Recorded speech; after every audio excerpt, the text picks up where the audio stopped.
वैदिक सभ्यता को हम दो भागों में विभक्त करते हैं। कालक्रम के आधार पर कह दीजिए, निवास स्थान के आधार पर कह दीजिए, राजनीतिक जीवन, सामाजिक जीवन, इन सभी के आधार पर इन दोनों सभ्यताओं में कुछ अंतर पाया जाता है।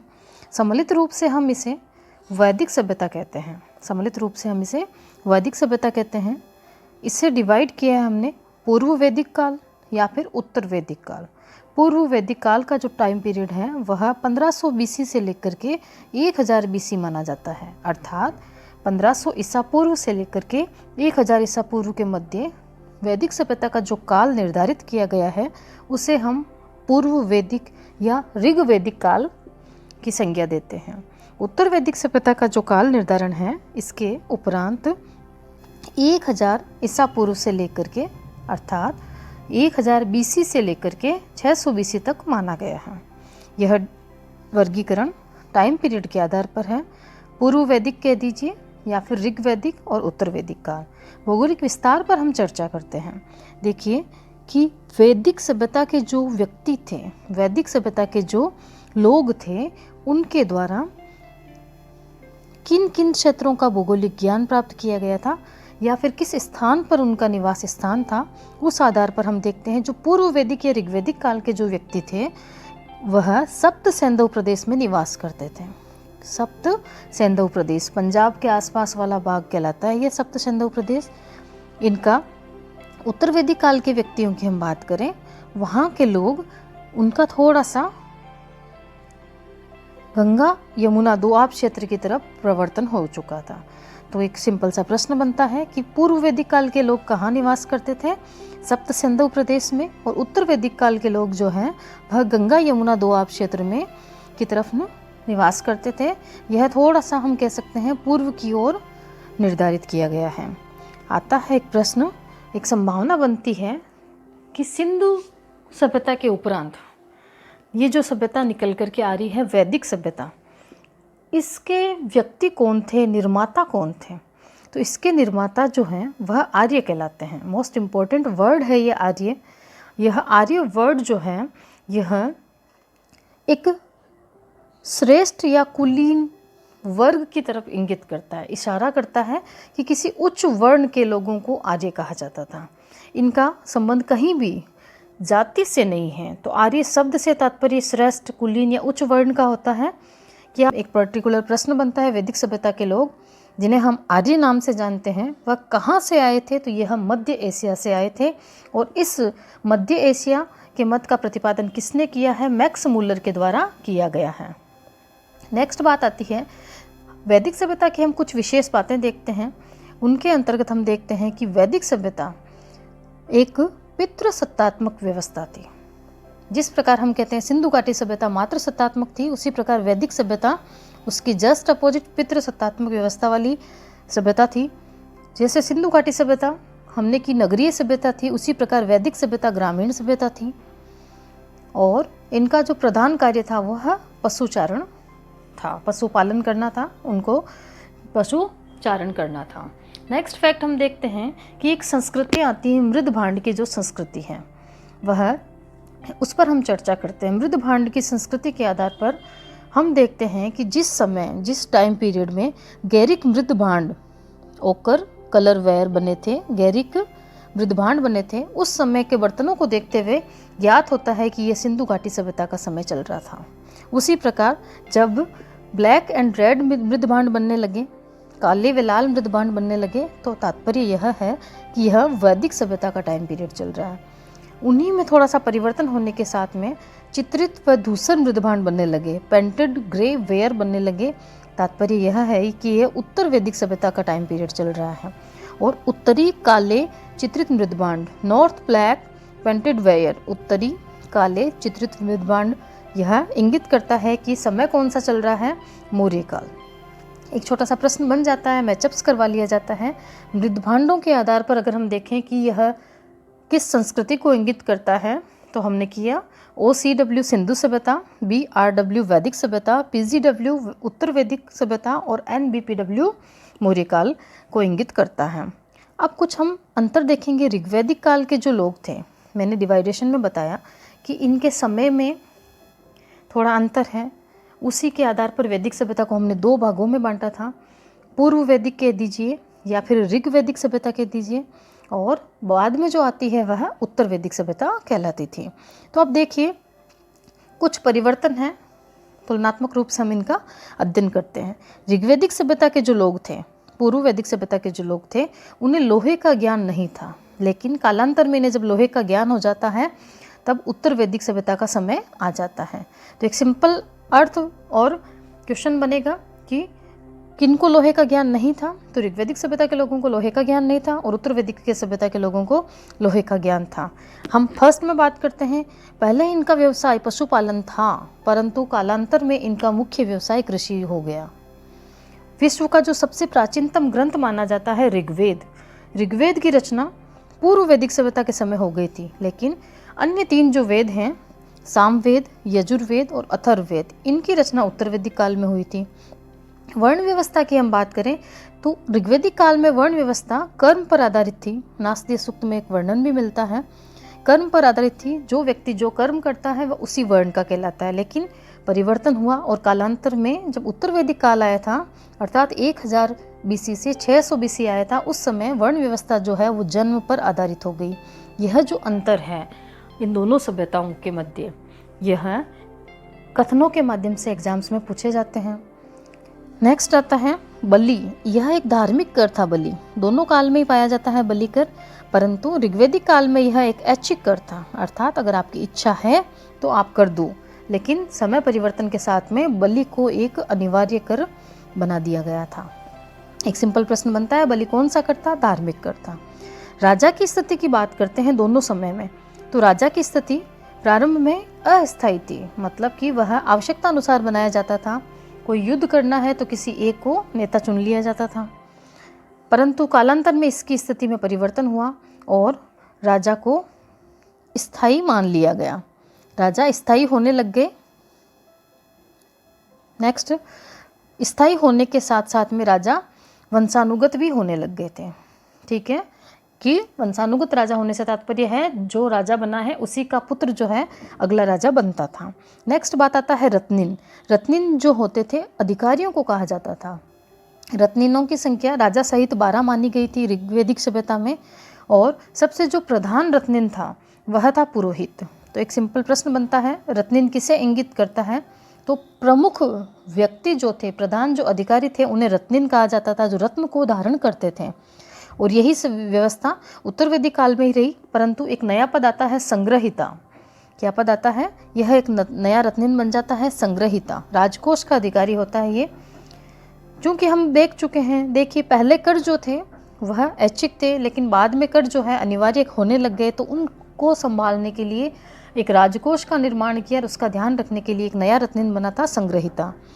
नेक्स्ट बात आती है कि ऋग्वैदिक सभ्यता जो थी, इस सभ्यता के अंदर प्रमुख जो देवता थे वह इंद्र तथा अग्नि का स्थान था। प्रमुख देवताओं में इंद्र तथा अग्नि का स्थान था, परंतु उत्तर वैदिक काल में यह स्थान प्रजापति ब्रह्मा ने ले लिया, जिन्हें विश्वकर्मा भी कहा जाता था। वैदिक काल की हम प्रारंभ अवस्था में बात करें तो अयस नाम का एक धातु मिलता है। अयस नाम का धातु मिलता है। यह लोहे से परिचित नहीं थे, लेकिन उत्तर वैदिक काल के लोग हैं, उनके पास में लोहे का ज्ञान है। लोहे के ज्ञान के बाद में समस्त धातुओं का ज्ञान यहाँ पर देखने को मिलता है। निष्क जो प्रारंभ में एक सोने के आभूषण मात्र था, प्रारंभ में निष्क एक सोने का आभूषण मात्र था, वही उत्तर वैदिक काल में जाते हुए एक सिक्के का रूप लेता है, परंतु व्यापार वाणिज्य अभी भी वस्तु विनिमय पर आधारित है। यह हमें क्लियर रखना है कि ऋग्वैदिक सभ्यता कह दीजिए चाहे उत्तर वैदिक सभ्यता कह दीजिए, दोनों में व्यापार अगर हो रहा है तो वो वस्तु विनिमय के माध्यम से ही हो रहा है। नेक्स्ट आता है ऋग्वैदिक सभ्यता जो है, उनकी जो संस्कृति है उसकी हम कुछ विशेष बातों पर चर्चा करेंगे। देखिए, यह वैदिक सभ्यता के जो लोग थे वह एक, उनके जो परिवार का स्वरूप था वह संयुक्त परिवार में आवास करते थे, अर्थात सभी परिवार के सदस्य किसी एक मुखिया के नेतृत्व में अपने दैनिक जीवन के क्रियाकलाप करते हैं, और परिवार का जो मुखिया होता था वह कुलप कहलाता था। चूँकि मैं कह चुकी हूँ कि यह पितृसत्तात्मक व्यवस्था थी, तात्पर्य यह है कि इस सभ्यता का जो मुखिया, इस सभ्यता में जो परिवार का मुखिया होता था वह एक पुरुष ही होता था, परंतु नारी की स्थिति भी बहुत अच्छी स्थिति थी, परंतु मुखिया परिवार का पुरुष कहलाएगा। अगर हम शिक्षा की बात करें तो वैदिक संस्कृति के जो लोग हैं वो शिक्षित व्यक्ति थे। महिला व पुरुष दोनों को शिक्षा का समान अधिकार प्राप्त था। एक कोटेशन हमें मिलता है, यत्र नार्यस्तु पूज्यते रमन्ते तत्र देवता, अर्थात जहाँ नारियों की पूजा होती है वहाँ देवता रमन करते हैं। इंगित करता है कि महिलाओं की स्थिति सम्मानजनक थी। नेक्स्ट बात आती है, वैदिक संस्कृति के लोग संस्कारों का पालन करते थे। उनके जीवन में 16 संस्कार पाए जाते थे। गर्भाधान सबसे पहला संस्कार था और अंत्येष्टि अंतिम संस्कार था।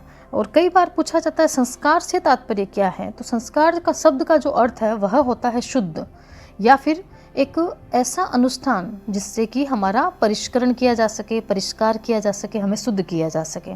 तो 16 संस्कारों के माध्यम से मनुष्य के जीवन को शुद्ध माना गया था। आश्रम की व्यवस्था वैदिक संस्कृति की प्रमुख विशेषताओं में से एक है। आश्रम जो है वह 4 प्रकार के पाए जाते थे। आश्रम, चारों आश्रमों का हमें एक साथ वर्णन है, एक उपनिषद है जाबालोपनिषद, उसमें मिलता है। सिंपल प्रश्न बनता है कि 4 आश्रमों का वर्णन हमें किस ग्रंथ में, किस उपनिषद में मिलता है, तो जाबालोपनिषद में मिलता है। हम चर्चा करेंगे थोड़ा सा 0 से 25 आयु, इनका क्रम पूछ लिया जाता है एग्जाम में। वैदिक संस्कृति के तहत आश्रमों की जो व्यवस्था थी उन्हें क्रमानुसार रखी। तो सबसे पहले ब्रह्मचर्य, 0 से 25 आयु वर्ष तक ब्रह्मचर्य आश्रम, 25 से लेकर के 50 वर्ष की आयु तक गृहस्थ आश्रम, 50 से लेकर के 75 तक वानप्रस्थ आश्रम, और 75 के बाद में जीवन काल तक हम देखते हैं संन्यास आश्रम। ठीक है।